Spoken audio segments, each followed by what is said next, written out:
पाप से छूटने का उपाय। पाप पयोनिति जन्मन मीना। पहले हमारे समझ में यह बात नहीं आई थी। पाप में मनुष्यों का इतना मन कैसे लग जाता है, क्या बात है। परंतु आजकल देखते हैं तो कई जगह यह बात सुनने में आती है कि बिना पाप अन्याय किए, झूठ कपट किए हम जी नहीं सकते। जीवन का आधार पाप को मान लिया। ऐसे जो पापों में रचे पचे हैं, उनसे कहा जाए कि तुम नाम जप करो तो बड़ा कठिन हो जाएगा। पापी के मुख से भगवान का नाम नहीं आता।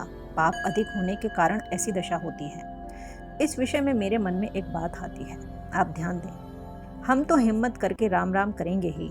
ऐसा पक्का निश्चय करके नाम जप में लग जाओ तो पाप ठहरेगा नहीं। यह दोनों साथ में रह नहीं सकते। पाप भाग जाएगा। भगवान के नाम का आश्रय लेकर यह निश्चय करो कि उसका पाप नष्ट हो जाता है। जो दृढ़ होकर भजन करता है, तो हम भी दृढ़ व्रत होकर भजन करेंगे। दृढ़ता से हम भजन में ही लग जाएंगे तो फिर पाप ठहरेगा नहीं, अशुद्धि टिकेगी नहीं। जैसे सूर्योदय होने पर अमावस्या की बड़ी काली रात भी ठहर नहीं सकती, ऐसे ही आप लोग कृपा करके रात दिन राम नाम में लग जाओ तो सब पाप नष्ट हो जाएंगे। एक संत थे, उनसे किसी ने पूछा, महाराज आप कहते हैं कि पाप मत करो, पाप तो हमसे छूटता नहीं, परंतु हमारे से पाप छूट जाए ऐसा कोई उपाय बतलाओ। पाप छोड़ने की हमारी हिम्मत नहीं होती। संत ने कहा, तुम रात दिन राम राम जप में ही लग जाओ। पाप पयो निधि जन्मन मीना। ऐसे पापी लोगों को भी यह उपाय संत ने बताया। हमने तो परंपरा से सुना, उनसे इतना ही कहा गया कि तुम राम राम करो। मैंने सोचा कि देखो संतों की कितनी गहरी सूझ है, जो सीधा उपाय बता दिया कि राम राम में लग जाओ। राम राम में लगने से क्या होगा कि राम नाम भीतर में बैठ जाएगा, अभी तो बाहर से होता है। प्रथम राम रस ना सिवर, द्वितीय कंठ लगाए, तृतीय हृदय ध्यान धर, चौथे नाभ मिलाए। अधमध मध उत्तम प्रिय घर ठानु, चौथे अति उत्तम अस्थानु। ये चहु बिन देखे आसरमा, राम भगति को पावे मरमा। ऐसे जब राम नाम भीतर उतरेगा तो भीतर जाने पर वह सब काम कर लेगा। शुद्धि, पवित्रता, निर्मलता, भगवान की भक्ति जो आनी चाहिए सब आ जाएगी। इसलिए गोस्वामी जी महाराज ने बड़ी विचित्र बात लिखी, नाम जीह जपि जागहि जोगी। और कुछ नहीं तो जीभ से ही जपो। भगवान के नाम का जप करे और भीतर ही भीतर ध्यान होता रहे, उसका तो फिर कहना ही क्या है। जीभ मात्र से नाम जपने से योगी जाग जाता है। जो नाम का जाप करते हैं जीभ मात्र से ही, वे भी ब्रह्मा के प्रपंच से वियुक्त होकर विरक्त संत हो जाते हैं। जीभ मात्र से जप करना है भी सुगम। बहुत से लोग कह देते हैं, तुम नाम जपते हो तो मन लगता है कि नहीं लगता है। अगर मन नहीं लगता है तो कुछ नहीं, तुम्हारे कुछ फायदा नहीं। ऐसा कहने वाले वे भाई भोले हैं, वे भूल में हैं, इस बात को जानते ही नहीं, क्योंकि उन्होंने कभी नाम जप करके देखा ही नहीं। पहले मन लगेगा, पीछे जप करेंगे, ऐसा कभी हुआ है और होगा कभी? ऐसी संभावना है क्या? पहले मन लग जाए और पीछे राम राम करेंगे? ऐसा नहीं होता। नाम जपते जपते ही नाम महाराज की कृपा से मन लग जाता है। हरि से लागा रहो भाई, तेरी बिगड़ी बात बन जाई, राम जी से लागा रहो भाई। इसलिए नाम महाराज की शरण लेनी चाहिए। जीभ से ही राम राम राम शुरू कर दो। मन की परवाह मत करो। परवाह मत करो इसका अर्थ यह नहीं है कि मन मत लगाओ।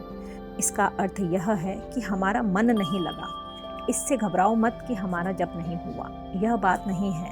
जप तो हो ही गया, अपने तो जपते जाओ। हमने सुना है, माला तो कर में फिरे, जीभ फिरे मुख माही, मनवा तो चहु दिसी फिरे, यह तो सुमिरन नाही। भजन होगा नहीं यह कहाँ लिखा है? यहाँ तो सुमिरन नाही ऐसा लिखा है। सुमिरन नहीं होगा यह बात ठीक है, क्योंकि मनवा तो चहु दिसी फिरे, मन संसार में घूमता है तो सुमिरन कैसे होगा? सुमिरन मन से होता है, परंतु यह तो जप नाही कहाँ लिखा है? जप तो हो ही गया। जीभ मात्र से भी अगर हो गया तो नाम जप तो हो ही गया। हमें एक संत मिले थे, वे कहते थे कि परमात्मा के साथ आप किसी तरह से ही अपना संबंध जोड़ लो, ज्ञान पूर्वक जोड़ लो और मन बुद्धि पूर्वक जोड़ लो, तब तो कहना ही क्या है। और नहीं तो जीभ से ही जोड़ लो। केवल राम नाम का उच्चारण करके भी संबंध जोड़ लो, फिर भी सब काम ठीक हो जाएगा। आग बिना मन के छू जाएंगे तो भी वह जलाएगी ही। ऐसे ही भगवान का नाम किसी तरह से ही लिया जाए। भाय कुभाय अनक आलसहूँ, नाम जपत मंगल दिसि दसहूँ। इसका अर्थ उल्टा नहीं लेना चाहिए कि हम कुभाव से ही नाम लें और मन लगावे ही नहीं। बेगैर कहते ऐसे नहीं नाम लें, ऐसा नहीं। मन लगाने का उद्योग करो, सावधानी रखो,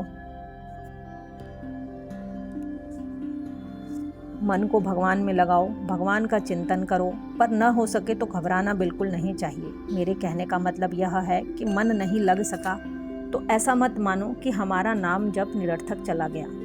अभी मन ना लगे तो परवाह मत करो, क्योंकि आपकी नीयत जब मन लगाने की है तो मन लग जाएगा।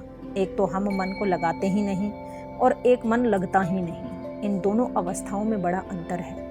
ऐसे दिखने में तो दोनों की एक सी अवस्था ही दिखती है, कारण कि दोनों अवस्थाओं में ही मन तो नहीं लगा। दोनों की यह अवस्था बराबर रही, परंतु बराबर होने पर भी बड़ा भारी अंतर है। जो लगाते ही नहीं उसका तो उद्योग भी नहीं है, उसके मन लगाने का विचार ही नहीं है। दूसरा व्यक्ति मन को भगवान में लगाना चाहता है पर लगता नहीं। भगवान सबके हृदय की बात देखते हैं। रहती न प्रभु चित चूक किए की, करत सुरति सय बार हिए की। भगवान हृदय की बात देखते हैं कि यह मन लगाना चाहता है पर मन नहीं लगता।